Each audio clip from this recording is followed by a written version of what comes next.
Dans cet exemple, nous allons étudier l'oscillation d'un pendule. Je vous mets les équations du pendule et je vais mettre ce lien là pour que vous puissiez le trouver également. Je vais mettre ce lien dans la description. Voilà, donc le pendule, c'est une masse au bout d'une barre qui oscille. Je vais utiliser cette notation-là, donc θ est l'angle entre la verticale et la position de la masse, et puis le poids qui vaut m fois la gravité. Quand on projette sur cet axe-là les efforts, on a donc, c'est quelque chose de très connu, hein, que je vais utiliser directement, ml fois l'accélération de la masse du pendule, accélération angulaire, égale moins mg sinus de l'angle du pendule. Alors pour l'instant, je vais juste mettre ceci comme élément et je rajouterai un couple extérieur plus du frottement dans un deuxième temps. Donc voilà. Je vais commencer par mettre ma boucle while comme je fais d'habitude parce qu'on va faire un calcul itératif. Donc une boucle while avec, donc je mets tout de suite la constante faux pour pouvoir tourner sans s'arrêter, et je mets aussi tout de suite une tempo de 30 millisecondes, c'est ce que je vais prendre comme base de temps. Je vais calculer, la boîte de calcul est ici, non, loupé. La boîte de calcul est ici. Je vais calculer l'accélération. Donc je fais ajouter une entrée. Ah oui, la boîte de calcul, je ne l'ai jamais utilisée. Je ne l'ai jamais utilisée, donc je vais m'y attarder un petit peu. Je peux rajouter des entrées et des sorties. Donc l'entrée, ce sera la masse. L'entrée, ce sera aussi la longueur du pendule. Et la sortie, ce sera θ, point, point. J'utilise cette notation que vous avez, je pense, utilisée en mécanique. Donc, il manque aussi, comme on va avoir un calcul itératif, le θ, point, point, donc l'accélération. Je reprends ça. L'accélération dépend du θ, donc dépend aussi de la vitesse. Alors, je vais ajouter une entrée qui s'appelle θ, ainsi que θ, point, point. θ, point, la vitesse. J'ai plus qu'à mettre ici ma relation. Donc, le couple d'accélération, enfin l'accélération, pardon, θ, point, point, est égal à moins L fois sinus de θ fois la masse fois la gravité. C'est un point, je crois, c'est pas une virgule. Voilà, et je termine par un point virgule. Voilà, je fais quelque chose de assez simple pour commencer. L'accélération, c'est bien ma relation, hein, que j'avais utilisée tout à l'heure. Moins mg sinus θ. Il faut que je divise par ml. Il faut que je divise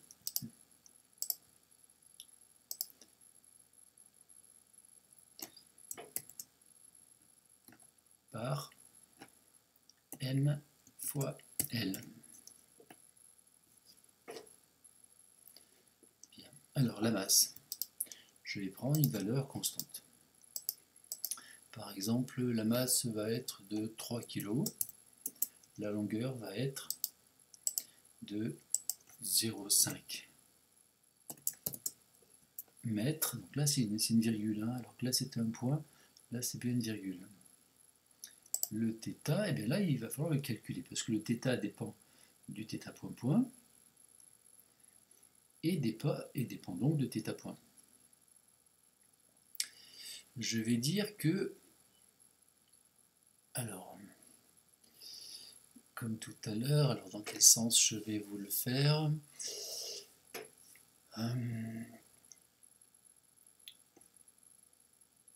Donc je vais dire que le θ,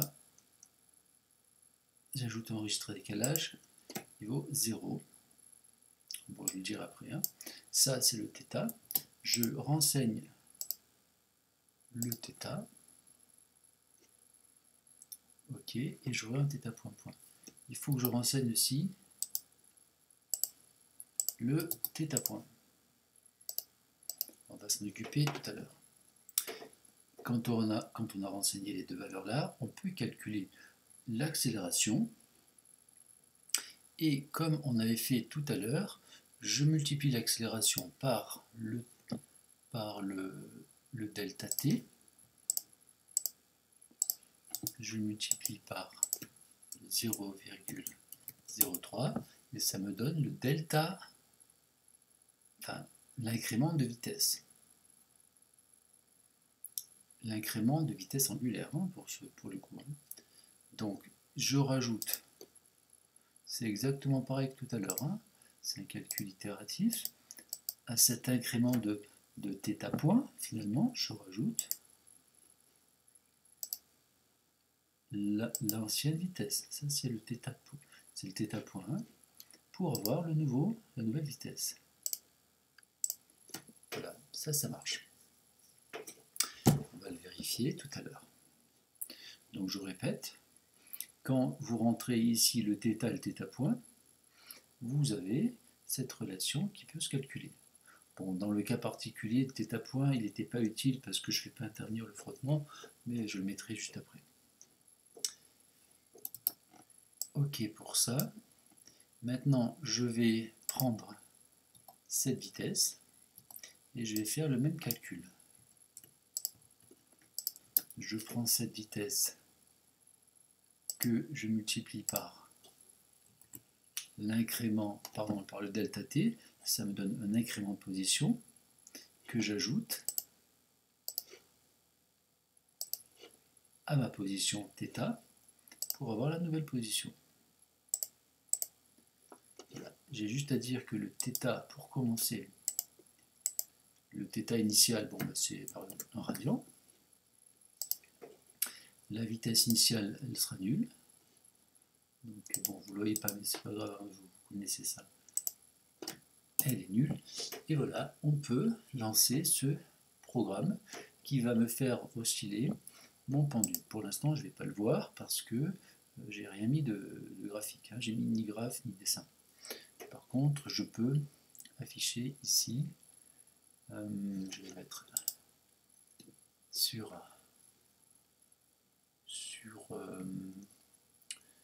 une jauge. Voilà. Je vais mettre la position. Et sur une autre jauge, je vais mettre la vitesse. La deuxième, elle s'appelle vitesse. Je vais l'appeler θ point. Et celle-ci θ. Ok. Bien, donc il y a juste une petite erreur. Pourquoi? Ah oui, on me dit que θ n'est pas branché. Effectivement, je vais le brancher. Voilà. Ok. Donc θ oscille. Alors, il faudrait que je mette... Alors, jusqu'où ça va? θ, il part de 0... Ok. Il faudrait... Alors, je recommence. 0,1 ici, 0,3 ici. Donc la vitesse, elle va jusqu'à 3. Donc je vais aller jusqu'à 1 et moins 1. Et là, ça va jusqu'à 3. Il va aller jusqu'à moins 3. Là, c'est juste pour pouvoir avoir des échelles qui sont cohérentes. Donc voilà, le θ, il est bon, on voit que ça oscille comme un pendule. La vitesse, bon bah, ça va, ça bouge. Presque on pourrait le tourner ça. Si je mets le 1 sur 1 radian à peu près, voilà, ça ressemble à un pendule. Si je mets à l'envers. J'ai mis le 1 radian ici parce que regardez, si 0 est là, 1 radian, pi sur 2, ça serait 1,5, hein, 1,52 à peu près. Donc voilà, on peut avoir une allure de θ. Ok, donc la vitesse, à la limite, elle ne m'intéresse pas, je vais l'enlever. Donc voilà, le pendule fonctionne. Je peux maintenant rajouter un couple. Je vais rajouter un couple de... Non, je vais d'abord rajouter le frottement.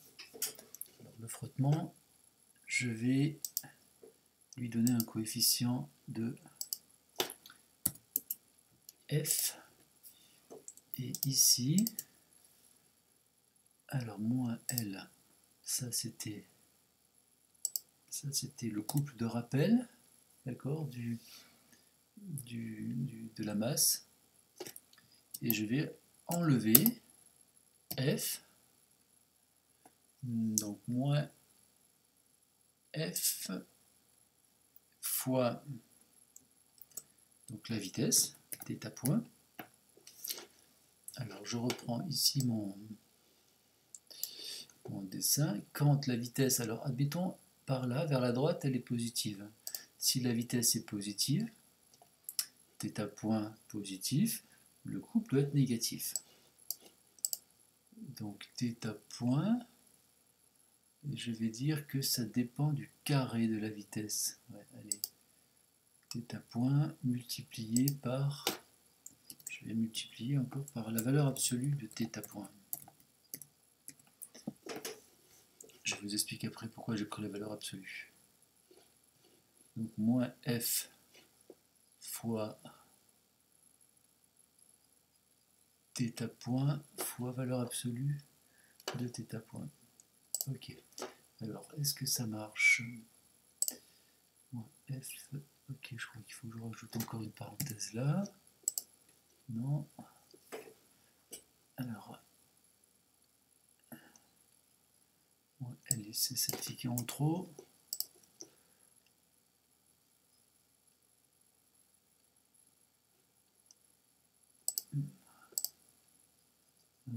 Pourquoi ça marche pas? Ok, parce que le F n'est pas câblé. Donc je mets un coefficient ici de... Alors j'avais choisi déjà le coefficient, c'était 0,04. Il allait bien. Voilà, donc ça va. Voilà le pendule qui ralentit. Voilà, je reviens sur l'explication là. Pourquoi le moins f θ fois valeur absolue de θ point? Eh bien parce que si la vitesse est négative, le couple en relation avec la vitesse, il doit être positif. Donc on vérifie, si la vitesse est négative, θ point négatif, moins multiplié par moins f, ça fait bien du positif, et il faut que je multiplie par la valeur absolue, sinon ça changerait le signe. Donc voilà, c'est une petite astuce, mais c'est bon comme ça. D'ailleurs, j'aurais pu... Oh, tant pis, j'aurais pu mettre l'image, mais c'est pas grave. Bien, voilà, ça fonctionne plutôt pas mal. Ok, maintenant je vais mettre un couple moteur. Quand j'appuie sur le bouton OK, alors je vais le mettre comme ça, ce bouton. Quand j'appuie dessus, j'exerce un couple vers la droite. Sur le dessin, j'exerce un couple vers la droite. Il va faire relever la masse à la droite. Donc ce bouton il est là, et si je veux... alors avant de mettre le bouton, je vais mettre une constante. Je reviens sur le bouton juste après. Si je veux exercer un couple de, par exemple, 6 Nm, il faudrait que je le rajoute ici. Le θ point, c'est ici, après le... C'est bien écrit tout ça, mais bon, je ne sais pas si vous voyez. J'ai du mal à voir. Je vais mettre là pour le voir mieux. Donc 6 plus... je mets un couple constant. Je mets un couple constant, et qu'est-ce qui se passe? Voilà.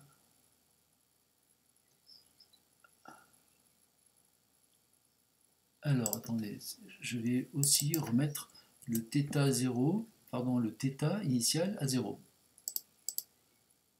Voilà, donc il était à 0, et ça oscille vers là, hein, je veux dire, il va se stabiliser au bout d'un moment par là autour du 0,5.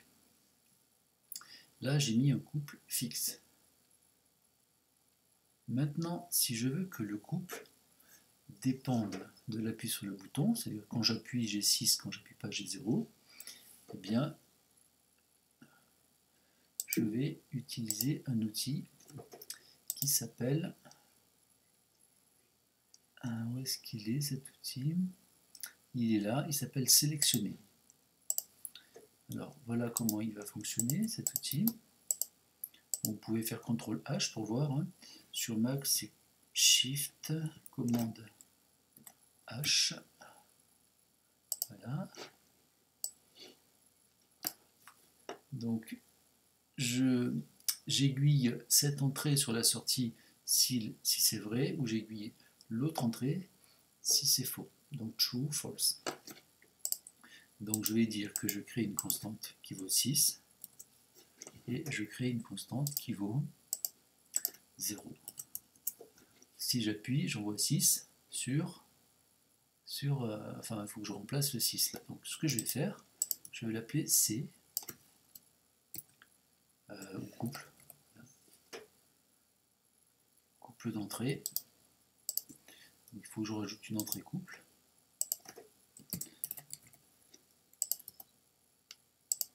Voilà, là ça va fonctionner. Donc si je n'appuie pas, j'ai 0. Si j'appuie,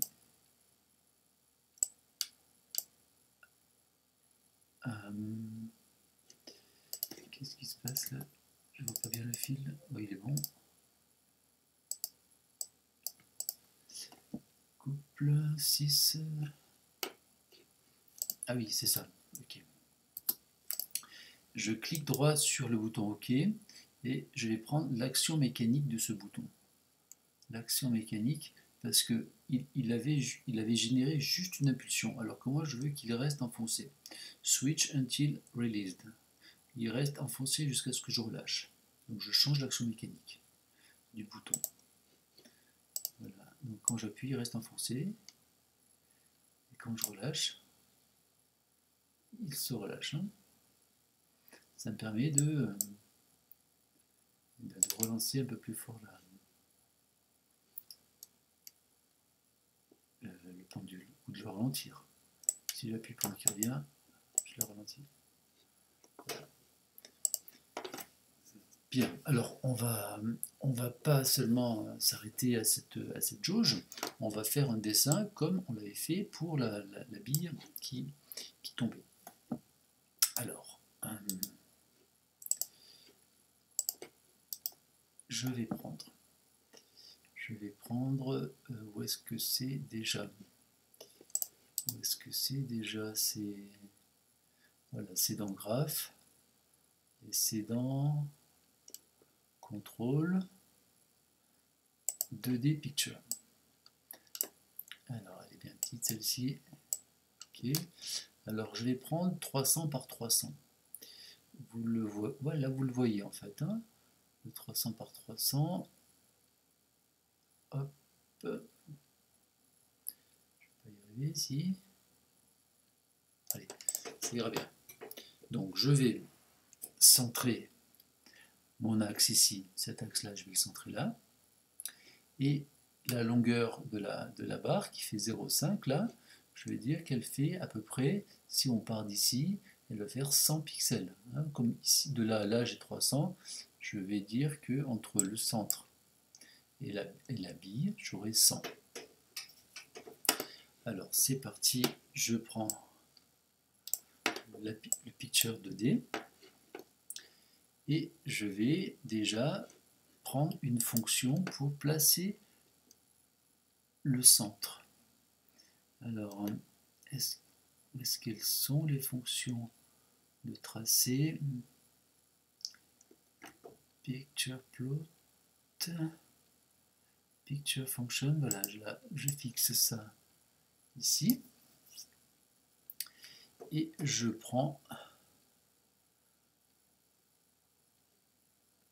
Move Pen. Voilà, Move Pen, ça déplace le stylo, si on veut, hein, sur le point considéré. Donc on va commencer par dire qu'on va le mettre au centre. Alors je vais faire un peu de place ici. Voilà. Alors on va mettre un cluster avec les coordonnées 150. Alors ici la position, c'est ça, 150. Alors, je vais copier celui-ci. Je vais mettre 150.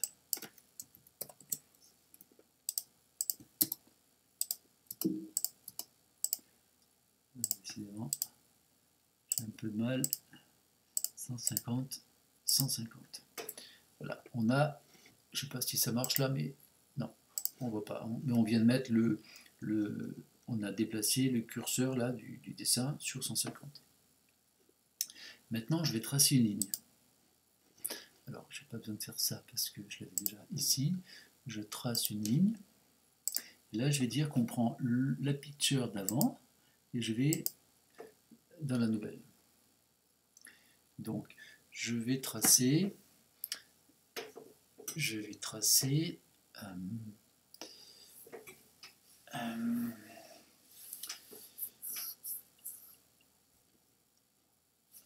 alors, je vais tracer, c'est là que il faudrait que je mette pause dans la vidéo, mais je peux pas. Alors, il faut que je vous ai dit que la longueur va être de 100 environ. Donc, je vais prendre cette longueur-là multipliée par 200 pour que ça fasse 100 pixels. Mais il faut que je le trace en fonction de la position. Alors, quelle est la position de la boule? Ben, la boule, elle est au centre, plus, eh bien, la longueur fois le sinus ou le cosinus de l'angle. Donc, je vais le calculer. Voilà, j'aurais dû couper en deux là, ici. Voilà, comme ça. Le x, c'est L fois sin de θ. Point virgule. Le y, c'est... Alors le x, qu'est-ce que c'est? Le x, c'est le décalage ici, hein, entre la boule. Si le θ, alors je reprends ici, si le θ a cette valeur-là, le x, c'est cette longueur-là. Cette longueur-là, c'est bien L fois sin θ. Et le y, ben, il est négatif, hein, il est par là, le y. Donc c'est moins L fois cos θ. Il faut que je rajoute donc ces deux valeurs de x et y. Voilà, x, je recommence, x ici et y. Voilà, j'ai mis des majuscules, c'est une erreur. X et y.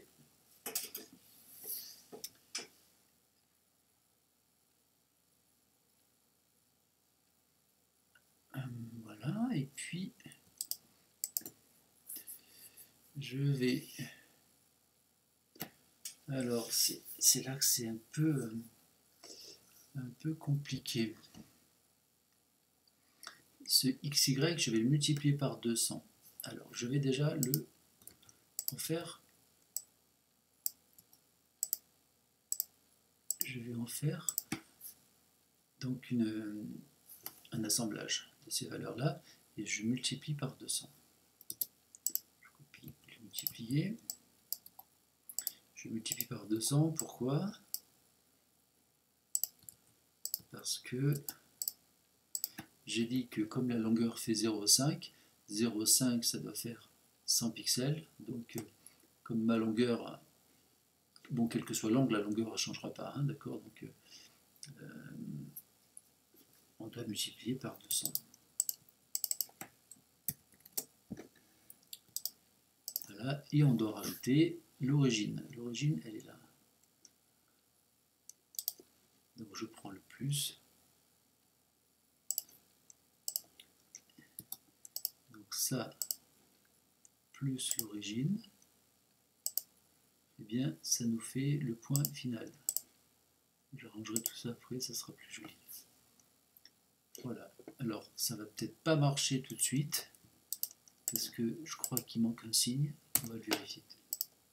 On va vérifier. Ok, alors pourquoi il ne veut pas le tracer?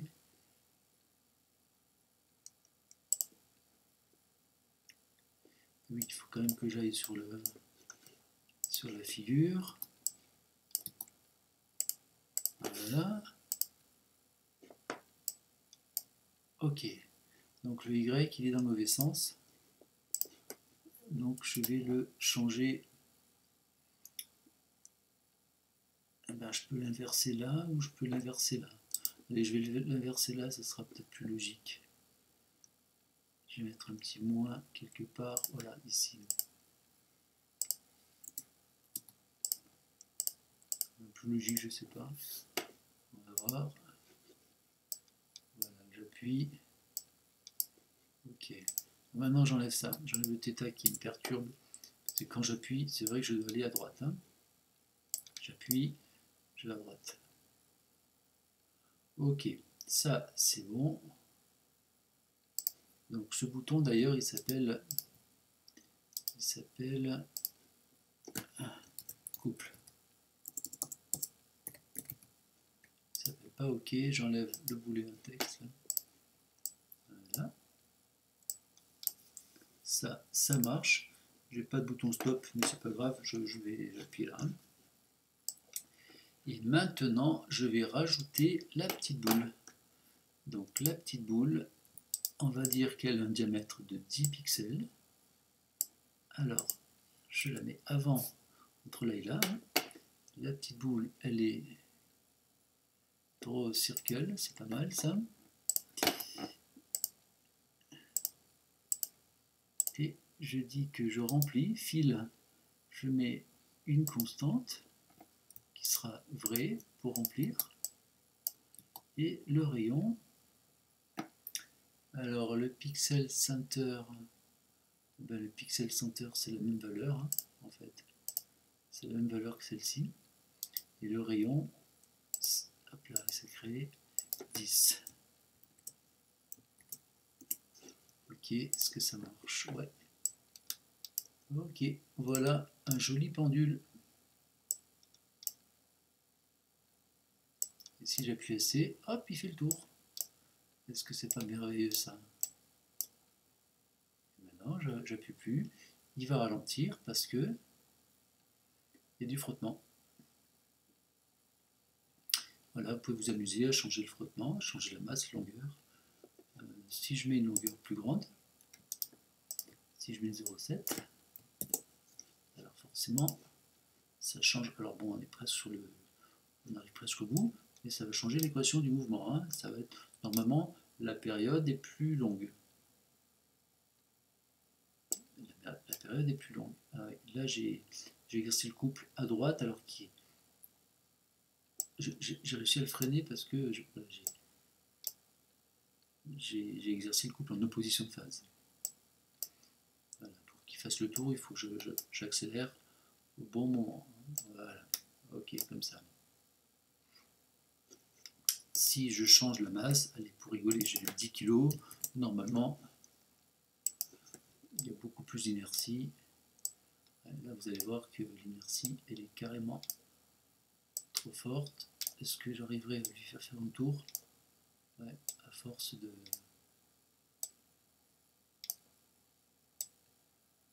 de balancement, on peut y arriver. Ouais, il faut vraiment pousser plusieurs fois. Allez, ce coup-ci, on y va. C'est bon, on a fait un tour. Et maintenant, je lâche, il va ralentir.